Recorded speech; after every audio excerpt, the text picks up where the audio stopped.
the 1296 Task Force of the Rights of Coloradans with Disabilities. Members, as usual, if you're in a place where it is safe and comfortable for you to do so, we'd love to have you on video. We understand that's not always the case. Members of the public, we appreciate you joining us today. We do ask that you leave your cameras off until or unless we have opportunity for public comment. If we do have interest in public comment, it will be at the end of the meeting, and I would ask you to drop a note in the chat at that time. On the note of the chat, we ask members to make very limited, if any, use of the chat, just because it can be distracting. Full disclosure, I think given the nature of our recommendations today, I may be using the chat to drop some links or language in, but otherwise, we're just going to move right through things. What we have today is two ideas from our last conversation. One is a single idea that was slightly revised and added an implementation note. Another idea actually combines 5 different ideas.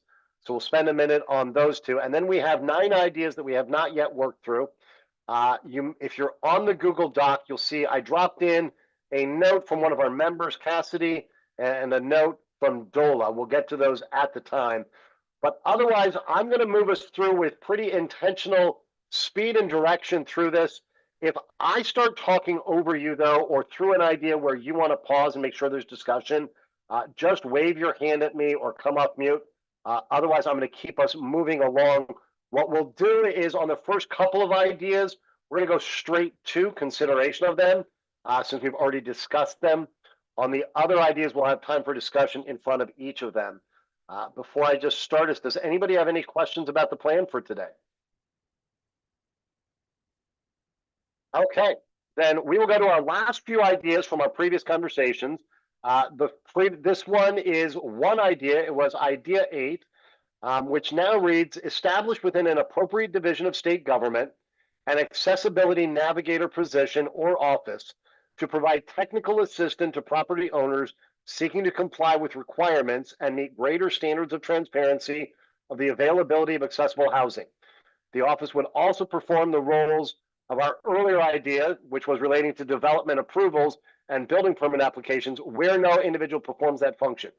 You all added a note during our last conversation that they may want to look at the Excel Design Assistant Program, some of the CHAFA technical assistance, and other parallel federal programs in developing this. Before we go to a roll call vote, does anybody have points of discussion or clarification on this idea from our last conversation? All right, then we will just roll right into it with a roll call vote. Brian, you are first on my screen. Yes. Thank you, Brian. Paul? Yes. Rochelle? Yes. Shelley? Yes. Tim? Yes. By a vote of all 5 members who are in attendance, which constitutes a quorum, the idea will move forward as a recommendation. The next one, fair warning if you're looking at the document or not, it's a bit of a long one since we're combining 5 different ideas. This was everything we were talking about around data. So it reads as follows: to establish a clear assessment of available accessible housing and to inform future legislation, regulation, or state programs, undertake a multifaceted approach to expand the collection, availability, and use of data related to accessible housing. This effort should include 1, instruct the appropriate agency with relevant expertise to collaborate with CDU, DOLA, or others as appropriate to maximize the current and future collection of data to support the greatest available information about the inventory of accessible and adaptable housing, which includes features relating to other services, including those for the IDD community as well as the aging caretakers community. 2, in developing a system, data schema, and collection of data, sync with and build on the data gathered by the U.S. Census Bureau and the American Community Survey, identifying the percent of households with disabilities broken out by the number of units in the structure, the year the structure was built, the type of disability, and the county. 3, establish a statewide process and requirement for an accessibility report to be completed by property owner or their agent on all properties of 4 or more units when they are bought, sold, or refinanced to confirm compliance with federal and state disability laws. I will pause there and just remind you, or for those who weren't on our last call, this was a point of discussion in our last subcommittee meeting. There was originally an idea about requiring a licensed architect or other professional, and you all thought that it would be acceptable to have someone self-certify and complete that.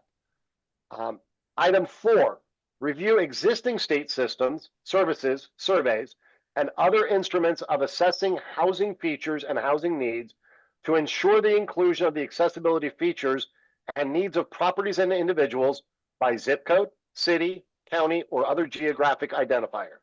And 5, publish the data referenced above and maximize awareness of it among housing authorities, government bodies, developers, and organizations supporting individuals with disabilities. That was a mouthful and 5 ideas combined, so I will welcome discussion or points of clarification on this.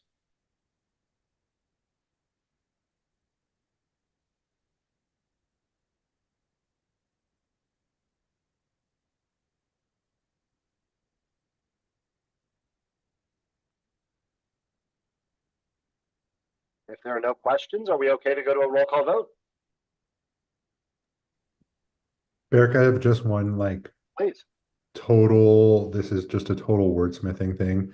In number 3, could we either add a to property owner and or their agent, or make that plural? One of those things. Sorry. No, I appreciate it. Let's get this right. So I have revised that to establish a statewide process and requirement for an accessibility report to be completed by a property owner or their agent. Thank you. This just might be a point of clarification. I mean, I think we know where we're going with this, but when we make this recommendation, assuming that we vote for it, will it come off as these are sort of options and sort of choose from one of these, some amongst these 5? So do we want it to be that, or do we want to say that we recommend all, affirmatively say we recommend all of the 5 happened or take this? I invite any of your recommendations, and I can see 3 ways we could do that. One, we could, in the introductory sentence where it says this effort should include, we could say this effort should include all of the following. We could put an and after each item, or you could include an implementation note that says it is the intent of the subcommittee that this initiative encompass all of the above. Anybody have a preference for how we approach this, or thoughts on the idea of getting specific that we mean all 5 of these?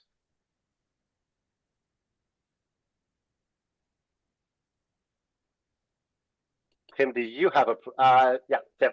Well, just to sort of answer my own question, since we came up with all 5, I am inclined to say, let's say all 5, and all of the above or all of the below, whatever it is. And, whoever's implementing it, be it the legislature or the administration or whatever it is, they'll decide which ones they want to take out, if any. Then I have revised the final introductory sentence to read, this effort shall include all of the following. And unless I hear objections, we will go to a vote on this one. So I do have a question, Derek, and I didn't raise my hand. This is Shelley Marquez. I just want to make sure, are we saying, so this is to establish a clear assessment of available accessible housing and to inform future legislation, regulation, or state programs.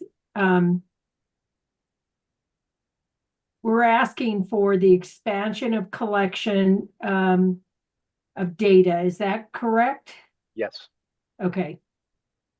I just want to make, I guess in some comments I had sent to you and Carrie prior, I want to make sure, obviously what we as developers have to work through many times is overcoming NIMBYism. And is this another barrier for developers to have to manage through, because now you have there's requirements here of folks, so that just raises a flag for me. Like, are we creating barriers, unintended obstacles for developers.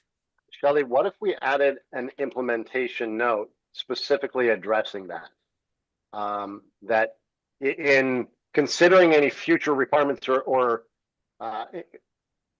in considering any future requirements, this initiative should be intentional to minimize any burdens placed on developers that might have the unintended consequence of reducing new units coming online or some, I'm thinking out loud, but would that help to get at your concern?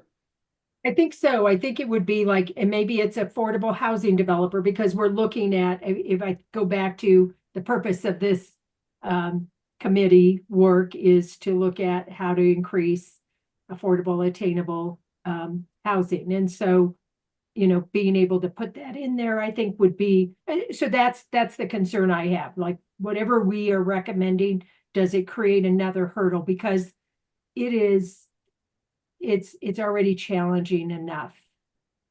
And that's what we're not trying to create here, is additional barriers to develop affordable housing.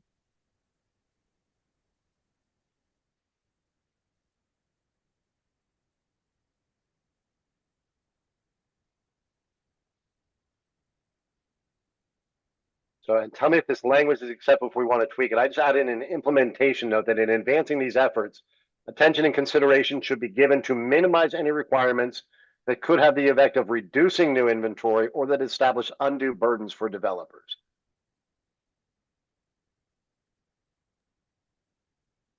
I think so. I'm looking at Brian to see, I mean, because you know, your members with something like this, I feel like having that implementation note would be critical.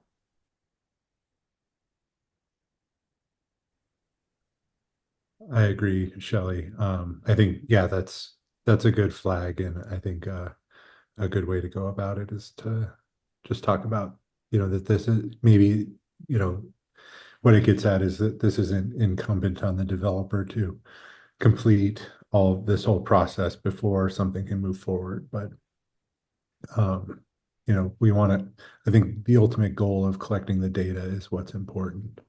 And being able to deliver, you know, new units to the marketplace.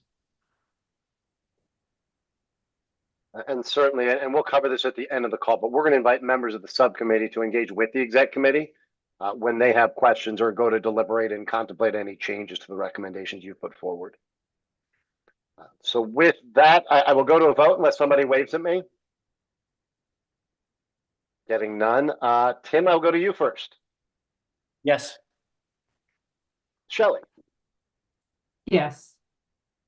Rochelle. Yes. Paul. Yes. Brian. Yes. The idea with the addition of the implementation note for the 5-element of data collection and publishing will advance by unanimous vote as a recommendation. We will now move on to the ideas we have not yet discussed.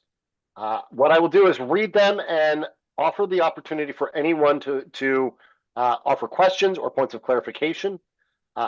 This is idea 4 from the document, and it says direct an appropriate state agency to develop or contract to have developed and make available educational materials targeting developers about accessibility needs, features, and best practices.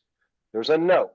Efficiency, effectiveness, and reach of the materials should be a consideration, which should include examining opportunities to integrate this with other publications or tools, such as the Developer's Guide or others available through CHAFA and DOLA, which was a note that was added during our last discussion. Does anyone want to offer additional thoughts on this idea?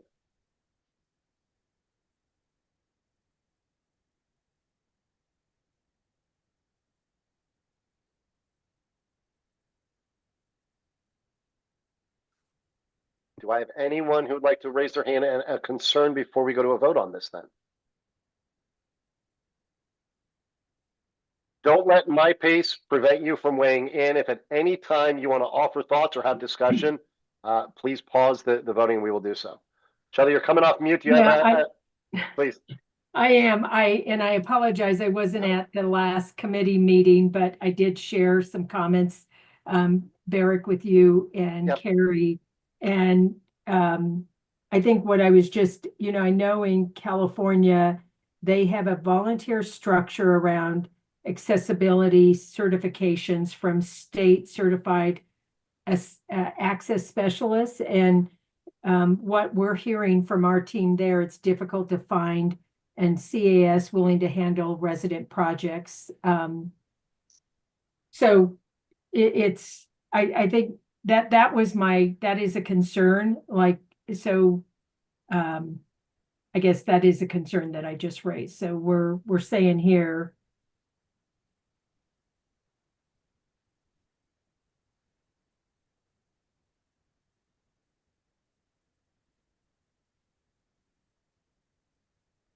and I want to make sure that we're directing an appropriate state agency to develop and make.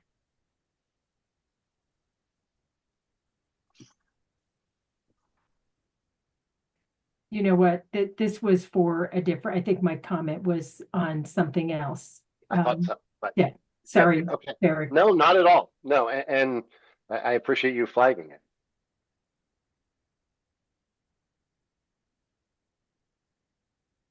Shelley, are you okay going to a vote on this one? So I do want to, because I think that, are we talking about the residential? I just want to make sure we're talking about the same thing, because this is marketing material. This came back to our discussions, and I'm glad you're pausing us. Going back to really February and March, when members shared the belief, or some members did, that part of the solution is really educating developers and local authorities on what the needs are and what are some of the best practices or features that are really needed. That a lot of the developers want to do this, and that maybe by just raising the awareness of some of the specifics and the needs, that could be part of that solution. So I don't think this was intended to create a burden or requirement. It was really about public education. Yeah, I'm good. Thank you. Okay. Yeah. No, thank you. We will take this to a vote, and Brian, you're going to be first. Yes. Thank you, Brian. Paul, Yes. Rochelle, Yes. Shelley, Yes. Tim. Yes. By unanimous vote of the members present, the idea to create educational materials will move forward as a recommendation. This next one, and I will highlight, this is about CHFA. And at one point, in previous drafts, this said direct CHFA. We got some feedback that the state really doesn't have the ability to direct. So this was modified to encourage the Colorado Housing and Finance Authority, CHFA, to apply all possible levers of action to expand the inventory of affordable, accessible housing, including modifications to the QAP to provide targeted incentives for developing accessible units. Ask CHFA to invite a member of the disability community to serve on their tax credit advisory and QAP working groups. I will also flag that last sentence about the invitation for those two working groups was an idea added by members when we were discussing this. And again, this is about encouraging CHFA to do all of these things. If you'll remember our conversation going back to, I think this was in April and May, when we were looking at financing tools, we were finding there were very few that the state had at our disposal. But we heard about the QAPs and discussed that as a means. But thoughts or input on this idea?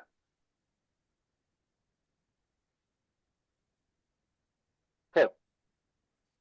This is Tim from Inclusive Housing Coalition. So since we're calling out the QAP and units, which, the nomenclature is saying units, it really, usually that's kind of, people think multifamily units. I'm wondering if it's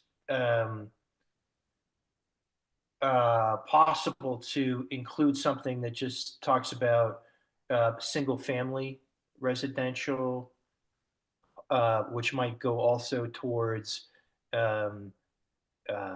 host homes and those kinds of things, because I think there was a public comment on that as well. Sorry? I'm sorry, go ahead. No, I was just going to say there was a public comment on that as well. And so I know there could be an opportunity at CHFA for through their single family products to help with accessibility as well. In fact, they're in the process, they have done that in the past.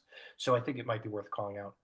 So would you strike units and replace it with single family residences, or it's units including single family residences? I think that qualifier gets it. I think unit is fine as long as it's qualified. But that's just my thought.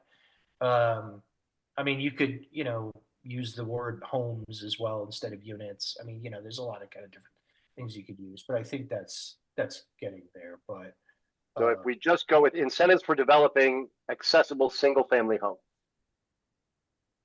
No, Ryan's telling me No. No. I think what Tim was getting at, and I was probably to do where you're at in the document, do comma, including single family. Thank you.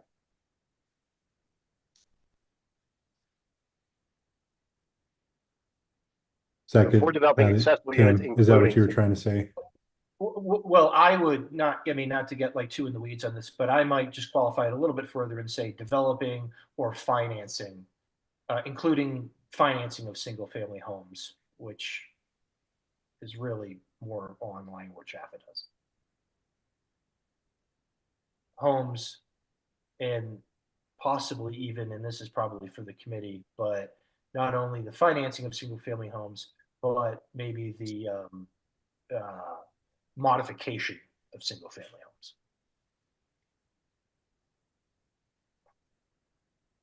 Okay, so it would revise to provide targeted incentives for developing accessible units, including financing or modification of single family homes. I would say, I almost feel like that's a separate line of business for Chaffa. And we're talking about two things here. We're talking about, and Tim, I just, the QAP, when you're talking about the QAP, there's not there's the QAP really is focused on units, but there's a separate body of work that Chaffa does that really looks at single family housing production. And maybe that's where, that after you talk about the QAP and what we're asking Chaffa to do, additionally to focus, I feel like it has to be a separate sentence, not put into where we're talking about the QAP. It gets a little muffled there. I don't disagree with you, Shirley. I think what we're trying to get at is that we're encouraging Chaffa to look at all lines of business, right? Not just the multifamily and tax credit properties, but that's only one aspect of their business. It's a really important aspect of their business regarding what we're trying to do here, but there are lots of other areas that they can work in as well, including single family. So if I add an additional sentence, and understand this is me trying to capture, not propose, but just further ask Chaffa to explore all opportunities for financing or modification of accessible single family homes. Shelley, does that get better at it? Yes, I think it just, so you're differentiating, like the QAP is one piece, and then this other single family financing is another piece. So I think the way you have it listed here, I think that does get to it. Okay. Not to get too wordsmithy here, Barrett, but I might put that sentence after the invite for the tax credit allocation, or the tax credit group and the QAP working group, because that's really a modification of the previous. Done as suggested.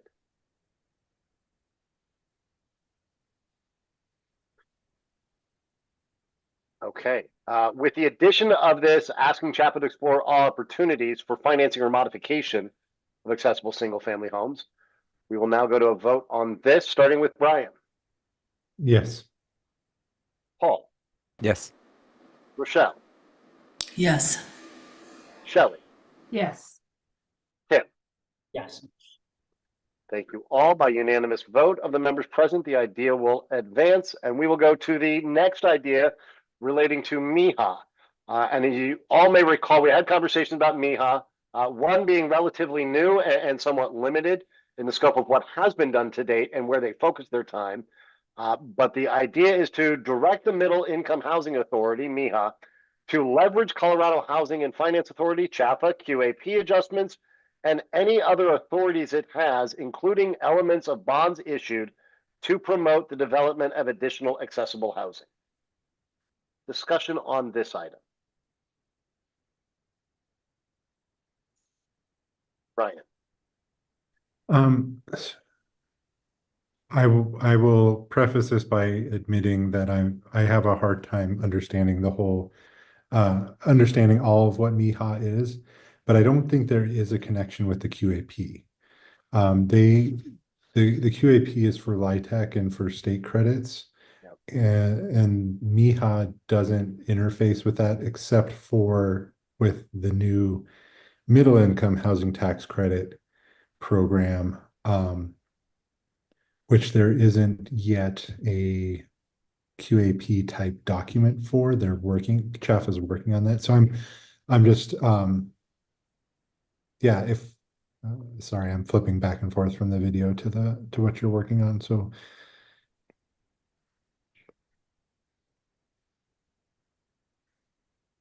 yeah, I think with what you did and struck out, it makes it a little bit kind of clearer, and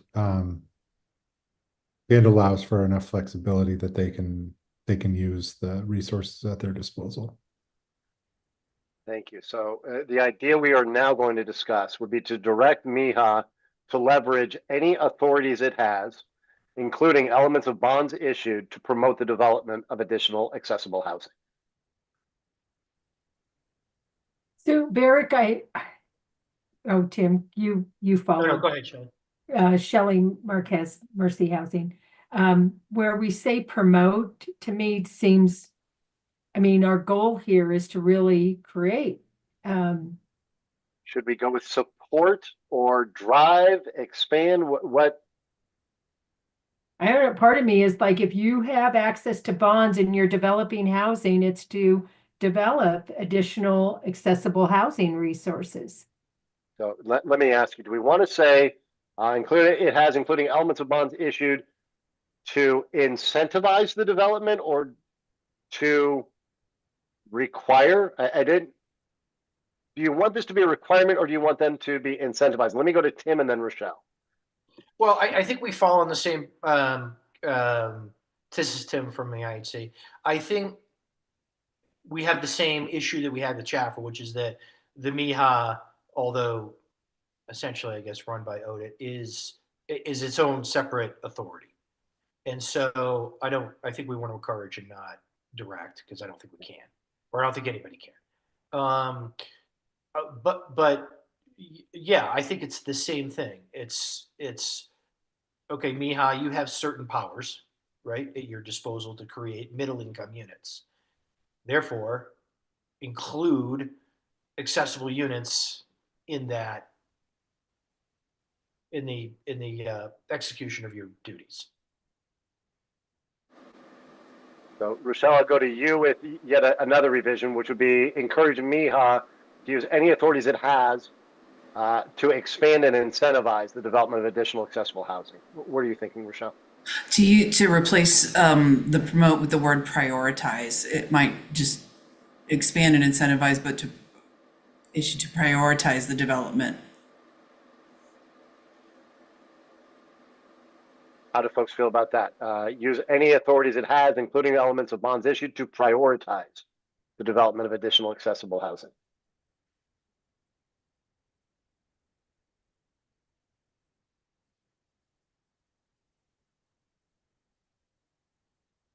Rochelle, just so playing a little devil's advocate or preparation for the exec committee, if we say prioritize, are we suggesting prioritize this over other things, or to include it as a priority? And I only ask because I know we will get asked the question.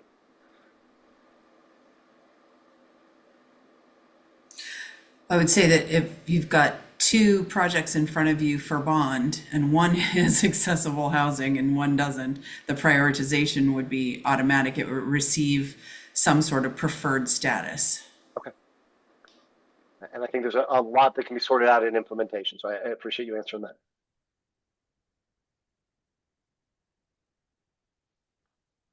So the idea will now read, encourage MIHA to leverage any authorities it has, including elements of bonds issued, to prioritize the development of additional accessible housing.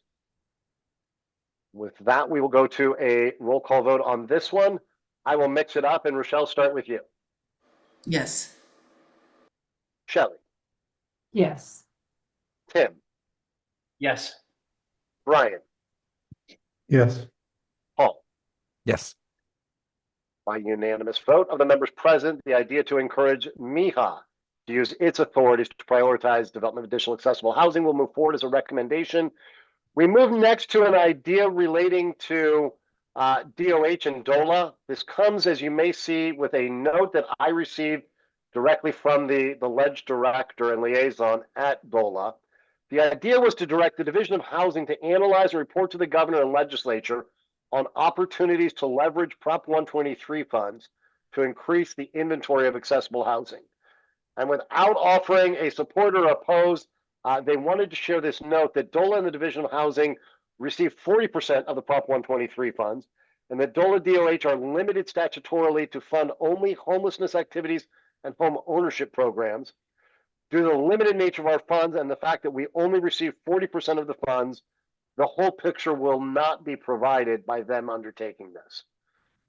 So I want to open it up for discussion of how you might want to revise or approach this idea. So, Derek, this is Shelley from Mercy Housing. So it's DOLA and OEDIT that received Prop 123. So maybe it is OEDIT because they're focused more on the multifamily affordable housing development, and it's not the Division of Housing that would provide that report. So that's what comes to mind. But I think DOLA is correct. Their funding is being used for homelessness and home ownership activities, but OEDIT is looking at it differently. Let me go to Brian and then Tim. I think we could include both because there are home ownership opportunities here. We don't want to, I think, limit the reach of Prop 123 funds to only the rental space. So I think it's a both and kind of thing here, and I apologize that I didn't catch that earlier. So yeah, I think DOLA and OEDIT doing something I think would work well. Shelley and Brian captured anything that I was going to say. All right, then the idea now would be to direct OEDIT and DOH to analyze and report to the governor and legislature on opportunities to leverage Prop 123 funds to increase the inventory of accessible housing. We will go ahead and go to a vote on this. Shelley. Yes. Rochelle. Yes. Paul. Yes. Brian. Yes. Tim. Yes. By unanimous vote, the idea as revised to include both OEDIT and DOH at DOLA will advance as a recommendation. The next idea comes with a note from one of our members who couldn't. I'm sorry, Shelley, go Eric, ahead. I'm sorry, I'm kind of stuck on this, and I know we already put it to a vote, but because there was pushback, or not pushback, but questions from the Division of Housing, do we need to add additional language around rental and for sale here on idea number 7 to further understand? I mean, where DOLA is saying our focus is home ownership and or homelessness activity. I think we can certainly open it for a discussion, and I'm happy to be flexible on our procedures to say more like the inventory of for sale and for rent accessible housing. Members, your thoughts? Do we open it up? Tim? I was thinking the same thing, but I tell you, I like keeping it a little broad like that because you could get really granular on what the affordable, OEDIT, it's not just OEDIT, they partner with CHAFA and they've created the Affordable Housing Fund, which has several different elements. I mean, you could really go down a rabbit hole here. So I really like the idea of keeping it high level and just saying, hey, OEDIT and DOH, you know, utilize Proposition 123 to increase accessible housing. Now, DOLA's going to say, well, we can really only do that through our through our home ownership process. Fine, let's do that. I think the real meat and potatoes of it is probably going to be more like in the Affordable Housing Fund that has, financing instruments to it, different financing instruments to it. But I think if we leave it like this with the suggestion and then it can get sorted out during implementation, that would be Would you like under that scenario, would you want an implementation note that this is intended to address for rent and for sale properties of all types? I tend to think it's in all of the above, right? Okay. And if it shakes out that there are things that they can't do, that's fine. But at least approach it from an all of the above kind of situation. Understood. Let me go to Brian and then Shelley, get your reactions to what you're hearing from your colleagues here. Brian. Thanks. This is Brian from Housing Colorado. I sort of liked the path that Tim started to go down around other funds as well. DOLA administers more than just Prop 123 funds. If we're going to be talking about resources, maybe we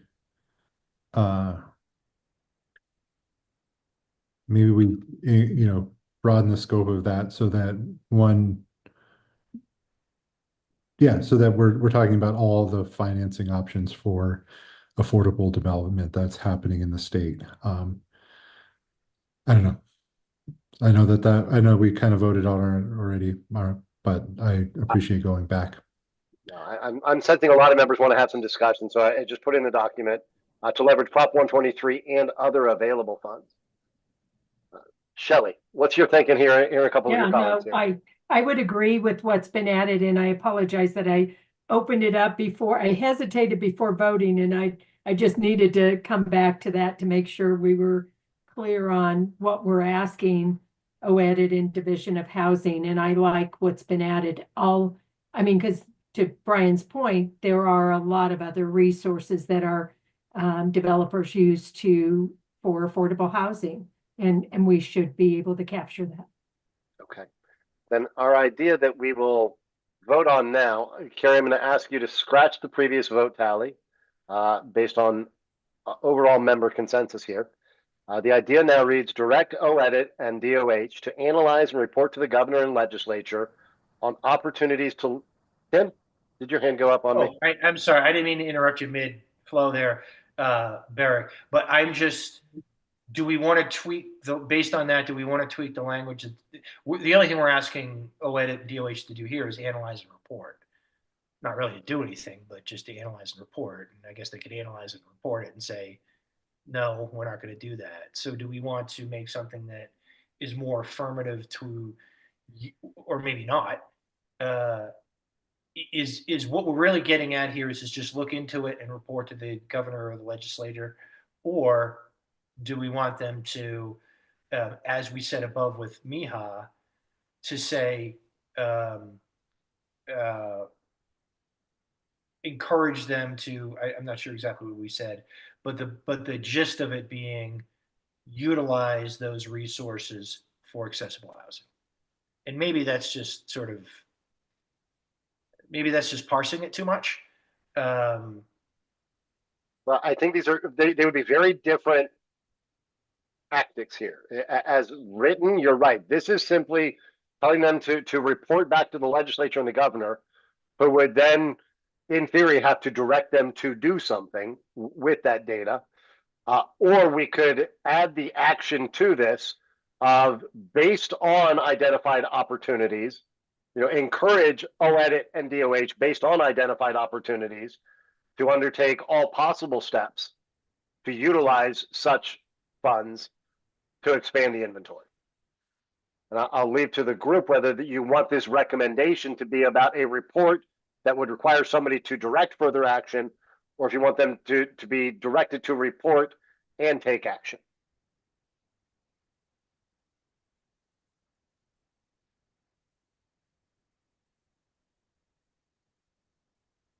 Tim, I think your inclination, if I'm reading it right, is to couple the direction to, or the encouragement to take action. Is that right? That is correct. I am, because frankly, I'm not sure there's probably not a lot of analyzing and reporting that needs to be done. I mean, the programs are set.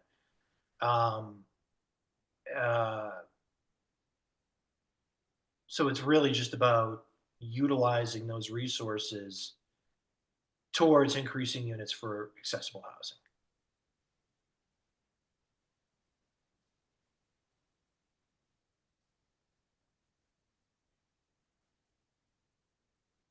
So if we did that, we would add a sentence, encourage the involved agencies upon completion of such report to take action on each opportunity identified to expand the inventory of accessible housing.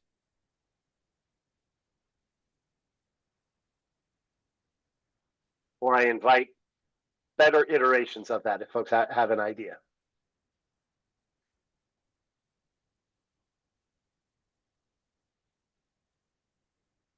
Right. I think you captured it pretty well. I like that last sentence there. Are we comfortable going to a new vote as written? See a few eyebrows and nods. I'm going to go with a vote, and if we don't get it, we'll come back for discussion. Brian, to you first. Yes. Paul. Yes. Rochelle. Yes. Shelley. Yes. Tim. Yes. The idea as revised really passes this time. And with that, we'll move to idea 8, where we have feedback from a member who couldn't be here.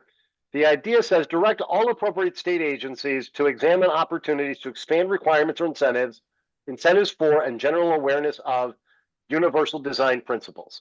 And I think we've had a fair amount of discussion back and forth over the last few months about this phrase universal design. And some folks referencing language from the Kelsey, folks were referencing others. Cassidy, you'll see a note in the comments here, suggested replacing universal design with either inclusive design or disability forward design. Rochelle, your hand is up first. I'll invite you in.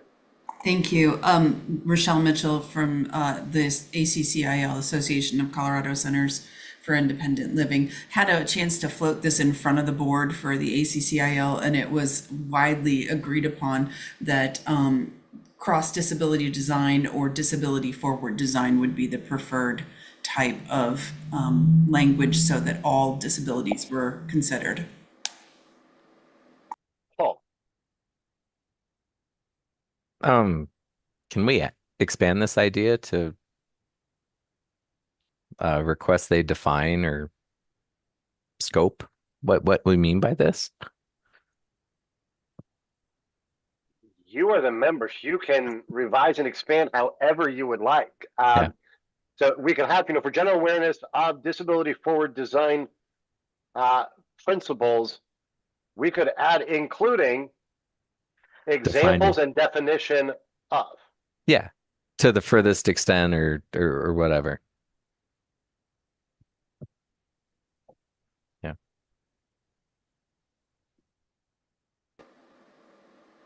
Rochelle, and then Tim. Thank you. Rochelle Mitchell, ACCIL again. Using the common definition was disability forward design, creating spaces that are accessible and inclusive for people with a wide range of abilities, involving going beyond code requirements to include features that meet the needs of people with different types of access challenges. And I will break my own rules and ask if you can drop that in the chat for us all to look at and for me to copy and paste as we consider it.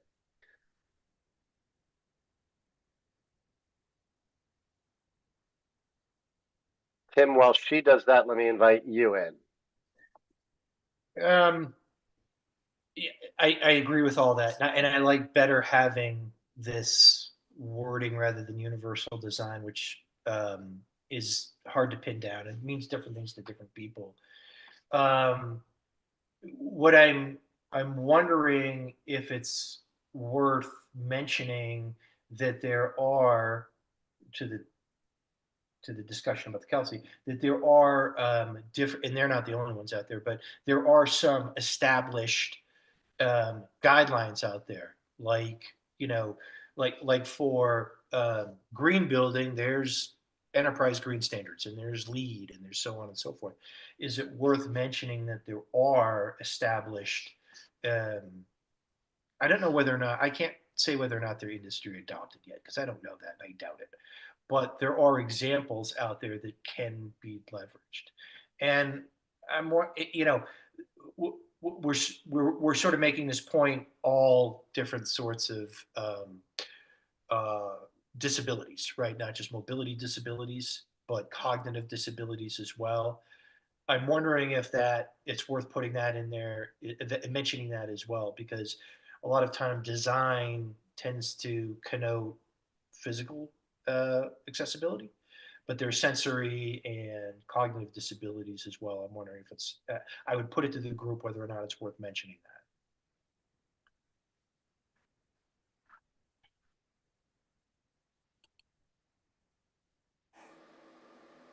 I have, and I'm going to read this for everyone's benefit and for anyone who's just listening to our stream. It would now read as drafted for further revision.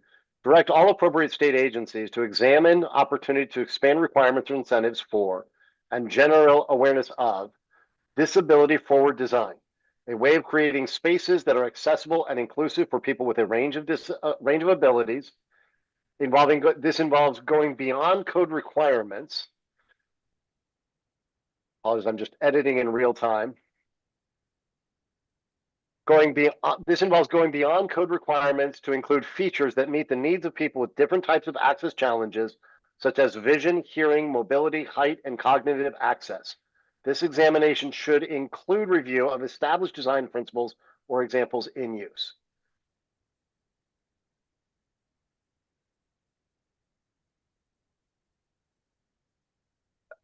This is Tim. I say well done. I say thank you, Rochelle, for the copy.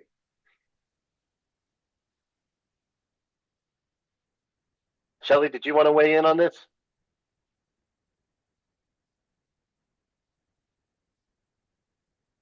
I agree with the conversation.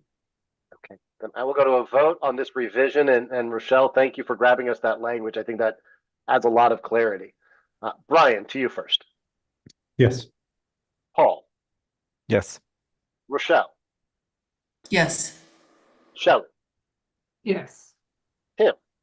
Yes.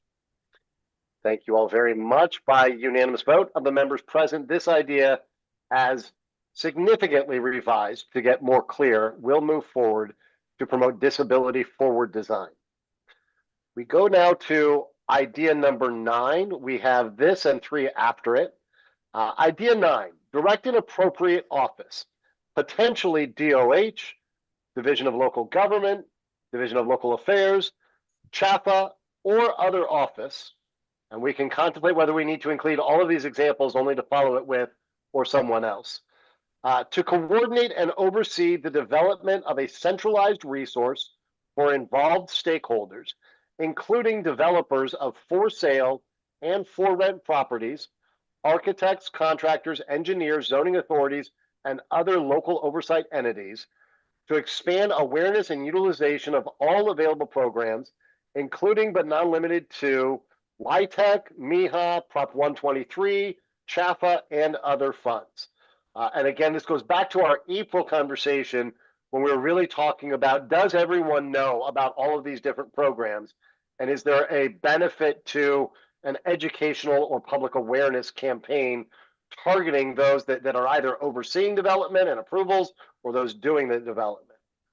So I'll open this up to the idea itself as well as any section of it that folks want to offer thoughts on. Right. I know this is sort of it's been said before, but I don't think we can direct CHAFA. So if we just take CHAFA out of there, it doesn't preclude CHAFA from being involved, but I think directing CHAFA is something we want to stay away from, just as a special purpose authority. And let me ask the group, does anyone have objection to simply stating direct and appropriate office to coordinate? And I'm only offering that language because nowhere else have we gotten that specific, unless it was just one. But we haven't otherwise offered it might be one of these 5. And Brian, I think that could get at your point of, now we're certainly not directing Chafa.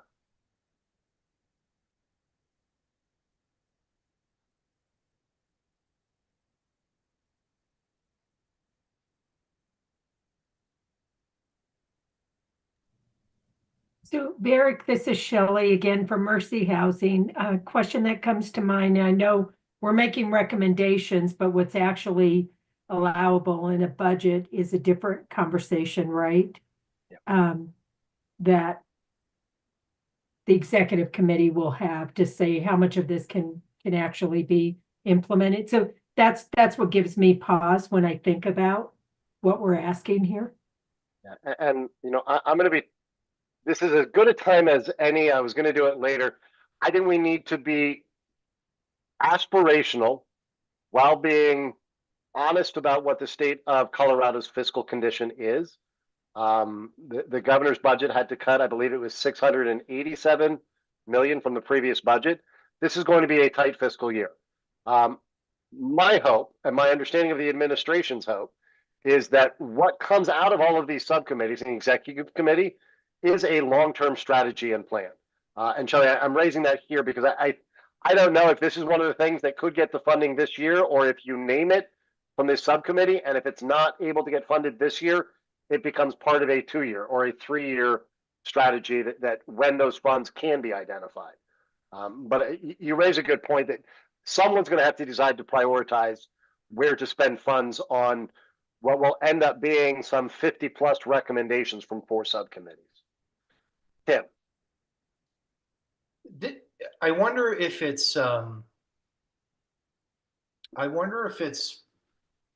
possible or even feasible or smart to, this feels to me like a good opportunity for the governor's office to convene a group that could facilitate everything that's recommended in this particular thing. Because this feels to me like something that maybe an outside agency could do, and then therefore not task state government with doing it, but the administration could sure act as a real champion for it. I mean, if we went that direction, we could simply change the preamble, and rather than direct an appropriate office, yeah, it could say, under the office of the governor, coordinate, convene a working group yeah, to coordinate and oversee the development. right. Because I mean, I'm curious to hear Brian's thoughts on this, because a lot of this happens in October when you're at the Housing Colorado conference, right? I mean, there's the convening of all these folks, right? Is there a way to, leverage that? And if the governor's office can be a champion of that, maybe they could do that. I don't know. What are your thoughts, Brian?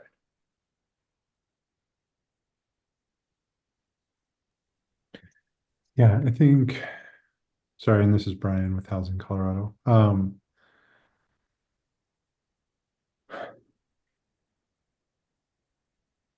Yeah, I think,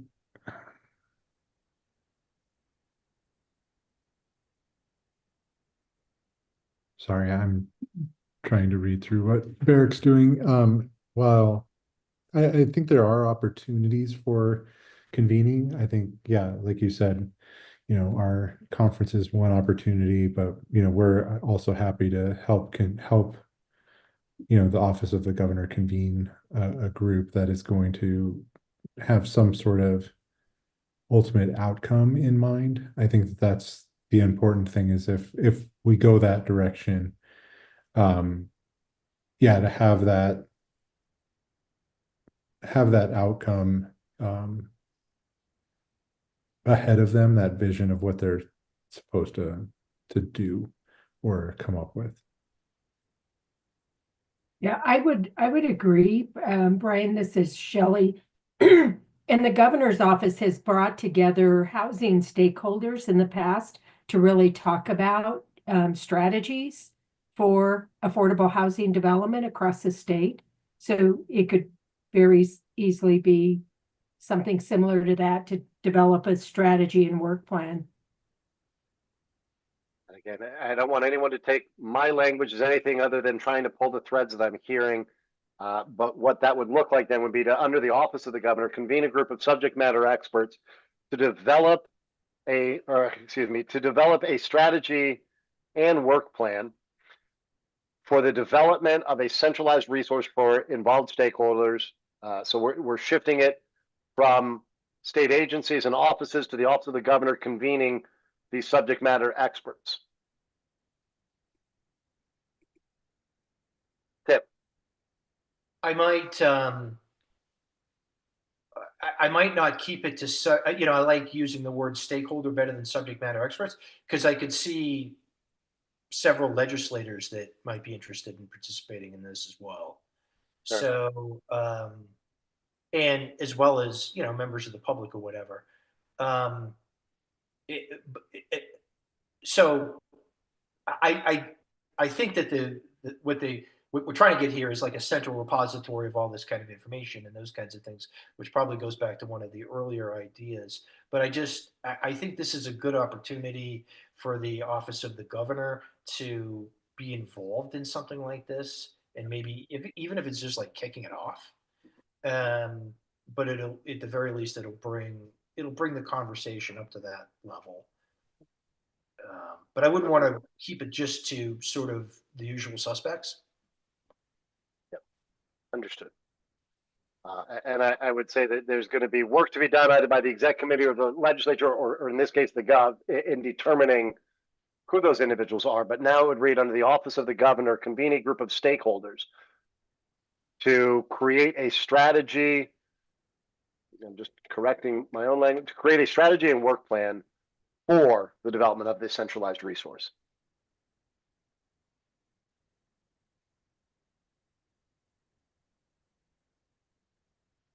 Anyone have concerns about this shifting of this from directing an agency to the office of the governor convening? Right, then we will go to a vote on this. Brian. Eric, I Shelley, do have a question. we're not voting, we're going back to discussion. Shelley, Okay, sorry about that. But Nope. the development of a centralized resource for involved stakeholder, are we talking about, I just want clarity, centralized resource that to expand awareness and utilization. Okay, I think I've got that. To expand awareness and utilization of all programs, including but not limited to all programs. I guess I'm stuck on here because what are we trying to accomplish? Expand awareness and utilization of all programs that advance accessible housing? Is it? Yes, that was my notes, was associated with this. Was about how do we make more people aware of the full spectrum of whether it's incentives, programs, funds, or technical assistance that can encourage the expansion of the accessible housing inventory. Then I think we need to call it out here, because when we say expand awareness and utilization of all programs that can support, for me, that just is, what is this stakeholder creating strategy around? So just being able to be a little more explicit around what we're asking them to do. So just while you were talking, what I added was, of all available programs that can support the expansion of the accessible housing inventory, including but not limited to. Yeah, it helps bring clarity, because it's one of the other ideas was around marketing, but so we're not asking for marketing here, but it's really around expansion, how they could support the expansion of accessible housing inventory. I like the changes. Thank you. All right. Thank you for making them stronger. With that, Brian, now I'm really going to let you vote this time. Yes. Thank you, Brian. Rochelle. Yes. Shelley. Yes. Tim. Yes. Paula, I think I missed you. Yes. Thank you.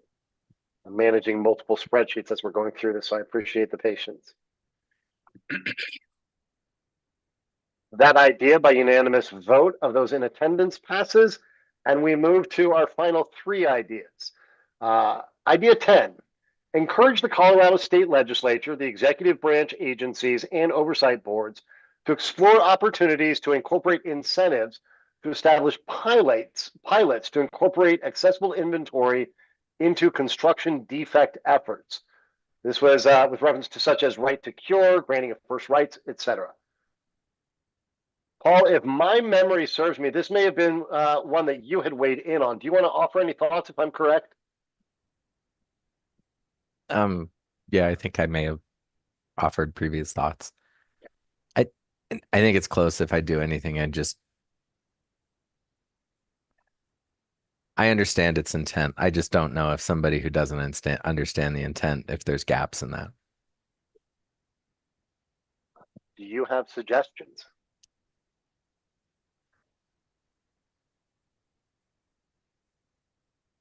Maybe a sentence saying,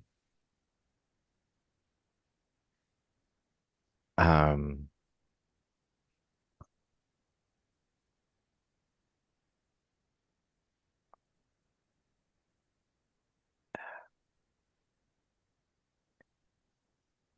where maybe we're willing to take more risk, or it's harder. I don't know if you need to add anything to it. I think it's good. I don't want anyone to feel any pressure. If you don't think an idea adds value, we don't need to vote on it. If you think it needs clarification to be value, let's do so. If you're good as is. I just don't want anyone to think that you're wed to anything. Other thoughts on this idea of trying to figure out how do we leverage things like the construction defect efforts as a means to incentivize or drive some changes here? Shelley. Eric, this is Shelley for Mercy again. And I guess for me, when I think of this, construction defects has been a significant issue across our state. And I feel like this, I would love to see more. I know that Elevations Land Trust is doing more around construction defects, and I would love to hear from them around how are they working towards that and what could those incentives look like to support more inventory, accessible in inventory. And maybe that was one of the stakeholders we'd reached out to, but I just feel like, and Brian may agree or disagree with me, but I just feel like this has been a topic in the affordable housing community for a very long time. And it's really been hard to find a resolution, but I do believe Elevations Land Trust is working towards that. So does that leave you wanting to keep this idea and see if we can't accomplish something by leveraging those efforts? Or yeah, I'd like to hear more. I really would like to get feedback from them on idea 10 before we present this of just, would having incentives really allow us to establish pilots and increase accessible units. So, and Shelley, I just want to make sure I'm understanding. You're not sure if we're ready to make this recommendation without more information? Yes, that's what I'm saying. That's how I feel right now. I feel like I'd like to hear from someone who is working in this space currently to weigh in on that. Just to say, okay, incentives is not going to help you. You need, it's really the insurance, the insurance, how do you protect the developers? And, that there are other factors that play into that. And so I don't feel like I have enough information to be able to say this would be a good recommendation to the executive committee. I'm going to bring Brian in since you mentioned him. I will offer that you all could choose to vote no on this. You could vote to, or you discuss revising it to, rather than explore these opportunities to engage with stakeholders engaged in the effort to determine the feasibility of. But you can go any direction you'd like. Brian, your thoughts? Sure. Thanks, Barrick. There's part of me that just doesn't want to touch construction defects. Like I have to touch it, and we're working on it in other parts of my world. But just trying to trying to find a way in, like the incentivization thing, I think is interesting. I just don't know. I don't have enough information, I guess, like Shelley, even though like we're involved in some of the efforts on construction defects reform.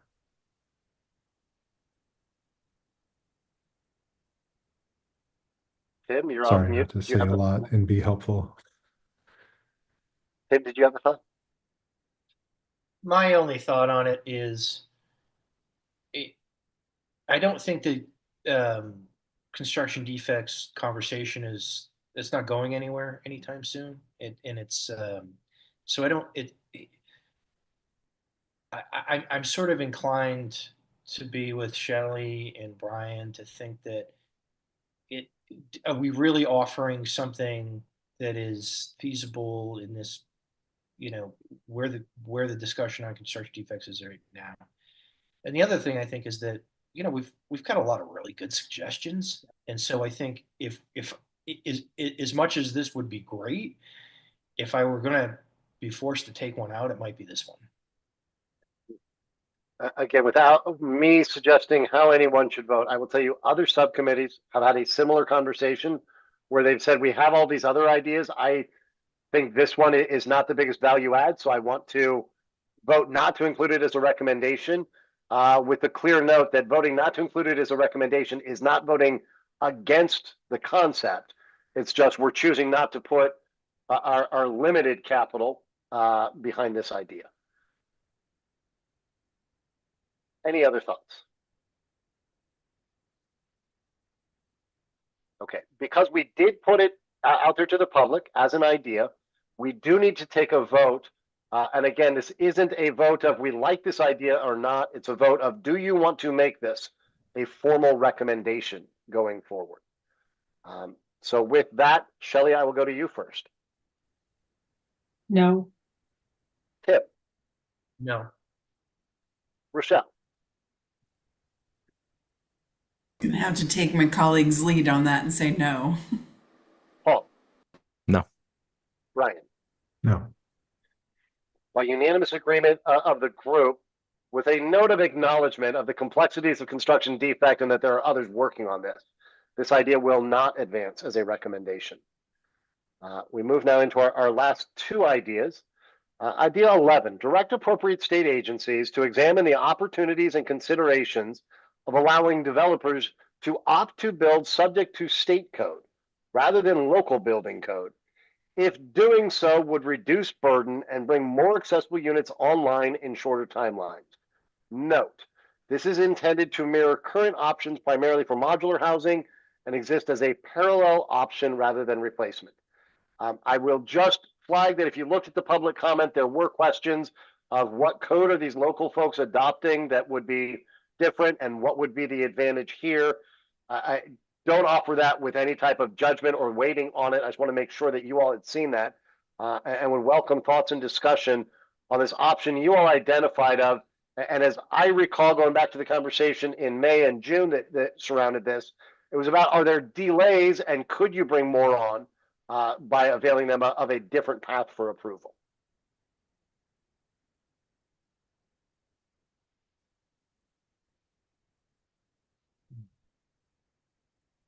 Paul, Paul Brady, I guess I have one suggestion of changing it. On the third line of the page where it says so would reduce burden. Mhm. I would change it to say allowing developers to build subject to state codes rather than local building codes, if doing so would bring more accessible units.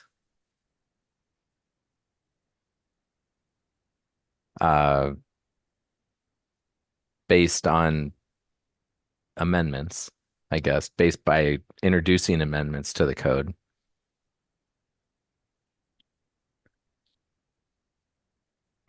Let me make sure. So you're talking about amending the code as opposed to the idea currently draft would allow them to opt to permit through a different process. I guess the fundamental thing I see here is that you have to amend the code to raise the requirement.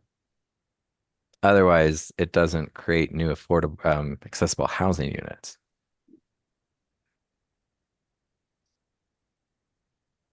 So the way I saw that is the local jurisdiction may have the code as written by the international authority. The state would amend that code to say instead of 2%, you need 5% or something. And so then the developer would self-elect to go to the state code, which has the more restrictive requirement, because doing so may bring shorter timelines or, an easier path to approval. I'm going to open it up to the group because I may not be fully understanding. My notes when I reviewed this were less about the percentage requirements and more about were there actual building code requirements or times to get them approved that would be better served by folks having this option of going to the state code.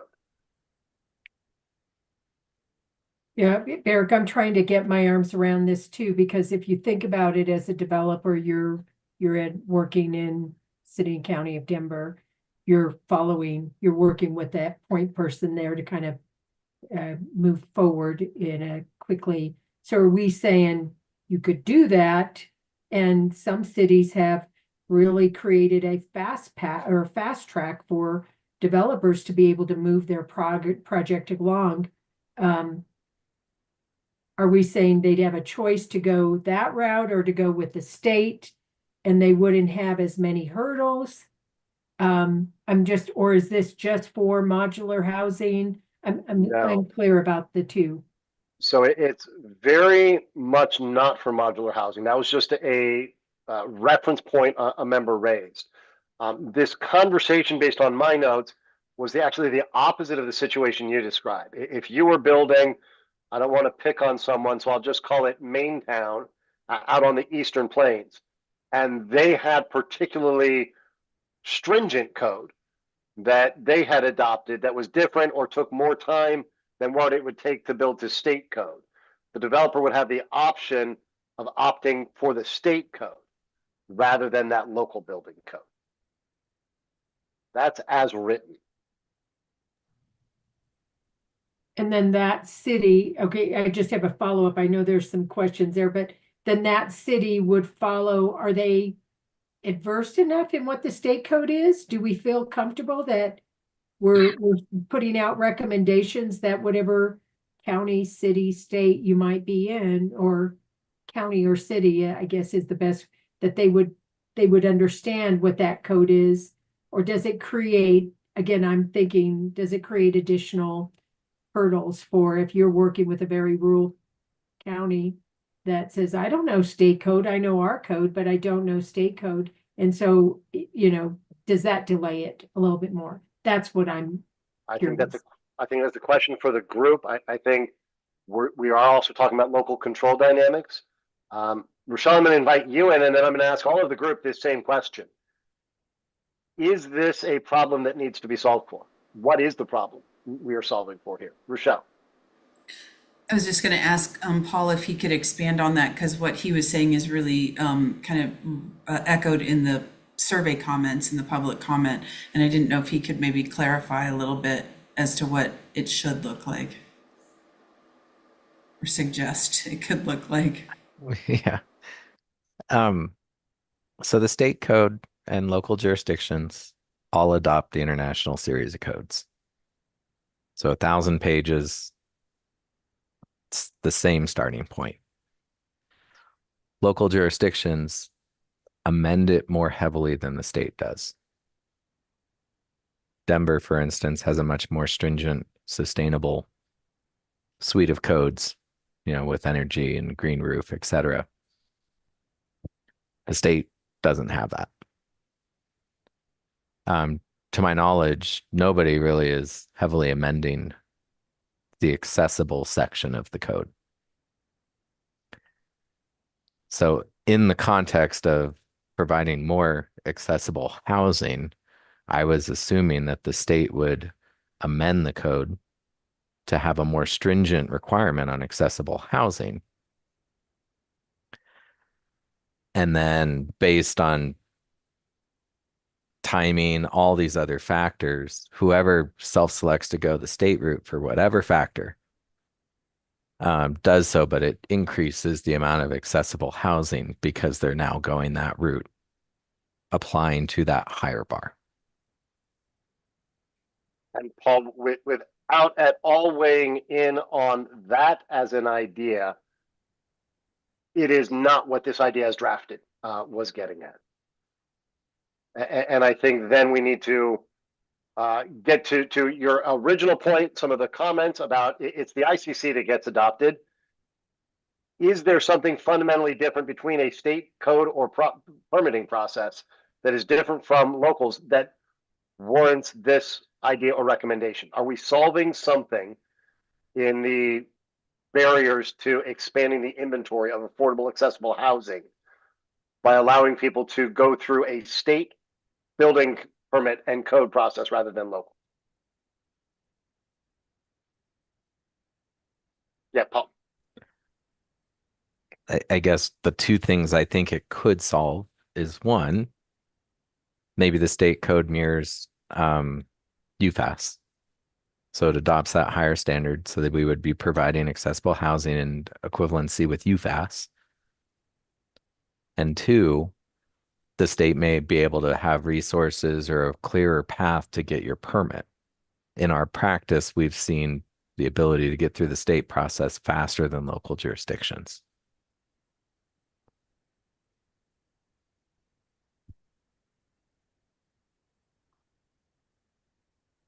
But I don't think Idea 11 has to state anything about timing necessarily. That's the incentive or the reason why a developer may self-select to go that route.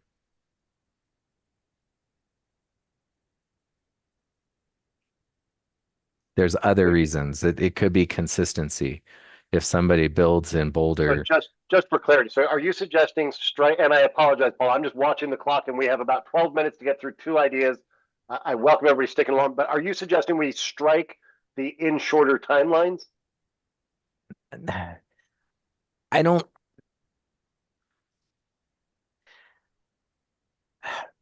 think we have to specify or predict why somebody would go that path. It could be because it provides a shorter timeline. It could be because it gives them more consistency if they're developing in multiple jurisdictions across the state. It just gives them another path that I'm assuming in the marketplace of choice, some people may choose to go that route. So would the language then read, if doing so would bring more accessible units online, striking the reduced burden and striking in shorter timelines? Yes. Okay. Tim. So just a point of clarification here, because what I'm thinking in my mind here, and I could be completely wrong because I'm not really sure how this works, but it feels like, would this have the effect of overriding a local jurisdiction? As written, that's what it would do. Is it would if a local jurisdiction had a set of code, and a developer or builder could demonstrate that they would be able to bring more accessible units online by going a state process and bypassing that local process. And then so the follow up to that is, and I know we're trying to read people's minds here, but how does the local jurisdiction feel about that? And I know it's probably different among local jurisdictions. Maybe some say, great, if that's what you want to do, it's less work for me. But I have a feeling that there are some jurisdictions that would not be as amenable to that. But I guess I would ask maybe Shelley if, from a developer standpoint,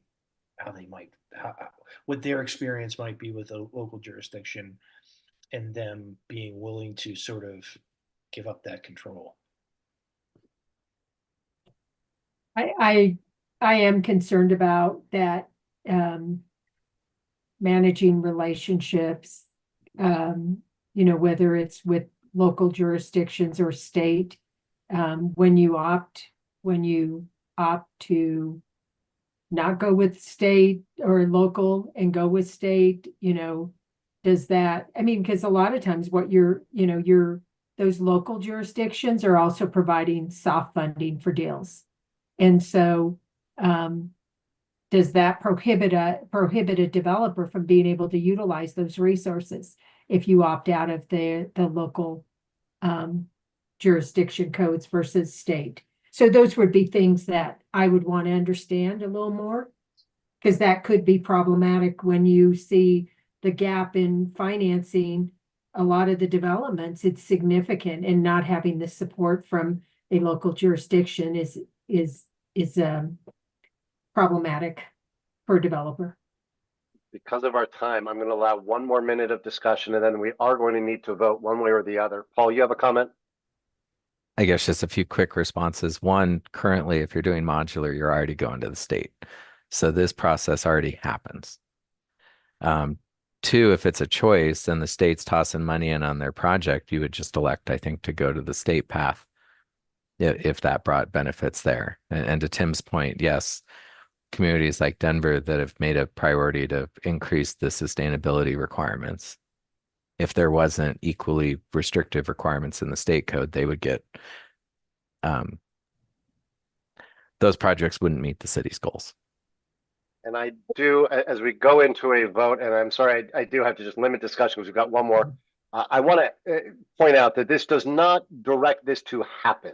There's nothing to require a change. It says direct agencies to examine the opportunities and considerations of allowing developers. So as written, I believe it would go address some of what I'm hearing you raise of finding out what local governments, how they would react, finding out what this would mean for developers. That's not me in any way trying to advocate for this, but I want to point out that's what this recommendation is to direct agencies to examine the opportunities and considerations of doing so. With that, I am going to take us on a vote so we can get through all of the ideas before our time is up. Brian, I will go to you first. I'm going to vote no because I don't think this one's quite ready yet. Understood. Paul. Yes. Rochelle. No, for the same reason Brian said. I don't think it's fully vetted. Shelley. No. Tim. I am going to vote yes, because the way it's framed, to Barrick's point, is that we're really just asking for there to be an exploration of it, acknowledging the fact that there's a ton of nuance here that needs to be looked at. But if we're just asking for an exploratory kind of thing, there's my very qualified yes. Thank you. With that, this idea does not advance by a vote of 3 against, 2 in favor. The idea will be included in all of our subcommittee notes, as will this discussion, including commentary on the reasons for some of those votes. And if anyone would like to include specific language in favor or opposed to it, you're welcome to send that to me and we'll get that in there. Last idea, and I apologize for rushing us. I'm trying to respect your time. This last one is to include a legislative declaration into a housing bill encouraging local jurisdictions to consider trading density incentives, parking restrictions, other zoning requirements for points, or considerations for bringing more accessible units online through the use of incentives similar to those used to incentivize affordable housing, such as height restrictions or other similar incentives. Again, this is not directing a requirement. It's using a legislative declaration to encourage all these local jurisdictions to take these actions or explore these opportunities. Does anyone want to offer thoughts on this?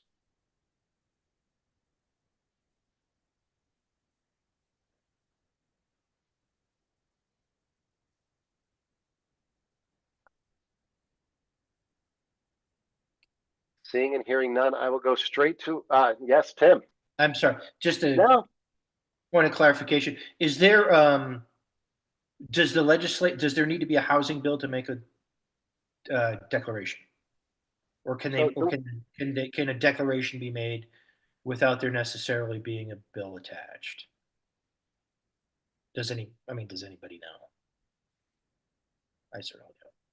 I think they could adopt a resolution would be the alternative. Okay. Usually the ledge declarations are the kind of the whereases that are at the Okay, so it's start of part a of the bill. bill. Okay, Yeah. I understand. Okay, so so in that case, there would need to be a bill. And I guess this is presupposing that there's bill. And it could be attached to any type of housing bill. Some you like to see them related. I have seen ledge declarations that are a loose connection, if any. But the idea here was and this goes back to the conversations March and April expectation. You're going to see some housing bills, and the group didn't want to try to require local jurisdictions to do something. So would that be an opportunity to name the interest and the value of? Rochelle. My only request would, again, sorry, Rochelle Mitchell from ACCIL, would be that we, instead of saying such as height restrictions or keeping that in, that we could encourage disability forward designs in there again. To incentivize affordable housing, including or highlighting disability forward designs. Yeah, and I do want to be language- clear that with the reference to such as height restrictions was conditions that they could waive. So if a jurisdiction had like a 3-story limitation, that was just one example of something that they could consider waiving. I think it's if you change that highlighted accessible units to disability forward.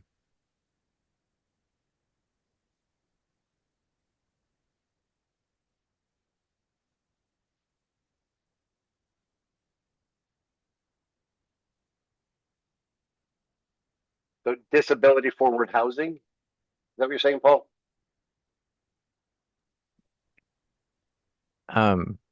It's the line above that. So in consideration of bringing more disability forward housing online. Thank you very much.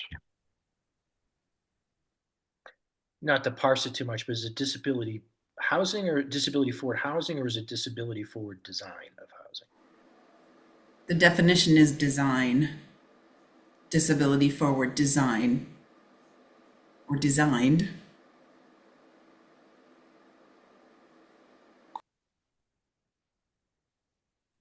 I guess my intent here was, let's say I need my housing project to get the council vote to approve to go forward, and I'm trying to do a trade-off. I just want to make sure that doesn't, I want this to empower them to vote yes on that hearing. And if it's designed, I feel like that's more implying the code or regulations, not that actual project.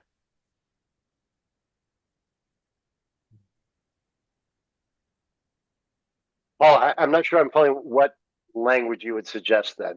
Right now, I like housing, disability forward housing. Rochelle, does that get it? What we're intending? Yeah, it could be disability forward designed housing. Housing, there you go. I think the only thing is because it's above, the definition actually talks about being above and beyond the code, beyond code requirements that, but you could use designed housing. I think it's implied that it's housing. Yep.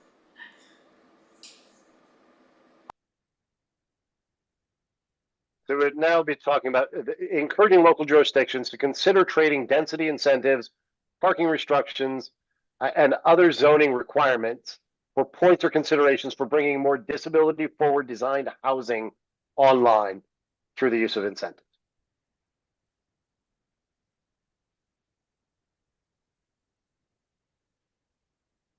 Are we comfortable with a vote on this one as revised?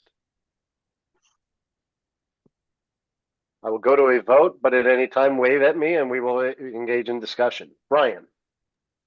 Yes. Paul. Yes. Rochelle. Yes. Shelley. Yes. Tim. Yes. By a unanimous vote, the idea as revised to replace accessible with disability forward design housing passes, and we'll move forward with the recommendation. We are 2 minutes past, so I'm going to be super quick. Number one, just my sincere thanks for the extra time, including this extra 90 minutes on a week I know a lot of folks are trying to take off. Here's what we're going to do is, this is the final subcommittee voting on ideas. Over the next 24 hours, we will have all of the cleaned up ideas that have become recommendations in a single place that we will share back out with all of you. I would invite you to flag to me pretty promptly if you see any material errors in those. We are on one of these legislative gifts of a deadline. They ask the recommendations to be delivered at the end of the holiday weekend. So we have to get this report of the recommendations to the exec committee, start a business Monday morning. So I will get those ideas up at some point tomorrow with an ask all of you, if you could between now and Friday, do a quick review for any glaring omissions. The process going forward then will be, these get delivered to the executive committee next Monday. The executive committee will begin their deliberations starting December 10th and 18th with 2-hour meetings each of those days from 11 a.m. to 1 p.m. I expect that we will be adding 2 more 2-hour sessions for them, so they have at least a couple of hours to go through each subcommittee. We are also exploring with them the opportunities for further public engagement on a targeted basis and ways to bring all of you in for some Q&A or engagement with the exec committee as they deliberate on these ideas. The last thing quickly, I don't want you to think this is just this abrupt breakup. We're looking at ways that we can get everyone back together in the coming weeks or months. One, I know the office of the governor, the lieutenant governor, Representative Ortiz, everyone really wants to thank and acknowledge everybody who's been involved in this process. We also don't want you to think that your involvement terminates just because these ideas have been reported recommendations. One thing I will be talking a little bit more about in December, just for all of you to consider, is that DORA, the agency under which this task force sits, has a policy in place that prohibits any member of an appointed border commission from engaging in advocacy on the subject matter of that task force. All of that to say, if you remain an active member of this task force come January, February, as the legislature is entertaining or debating any of these ideas, you would be precluded from advocating for or against. I just bring that up because technically this task force stands until June 30th, but your role will formally end here next month. We will just have to go through a process of formally having you resign if you wish to engage in advocacy. I'll get into a lot more details about that when we get back together for some informal conversations. But with that, and having already taken an extra 5 minutes on top of the 90 minutes I got during a holiday week, my very sincere thanks to all of you. It has been an honor not just to facilitate this, but to learn from all of you over the past year. I'm excited about these ideas going forward to the exec committee. Whether you're celebrating Thanksgiving or just taking the week to relax, I hope it's a few days with friends, family, loved ones, or just relaxing. My thanks to all of you. I'll get those ideas out to you or the recommendations so you can confirm them, and then we'll leave you alone until after the holidays and touch base in early December. But thank you all.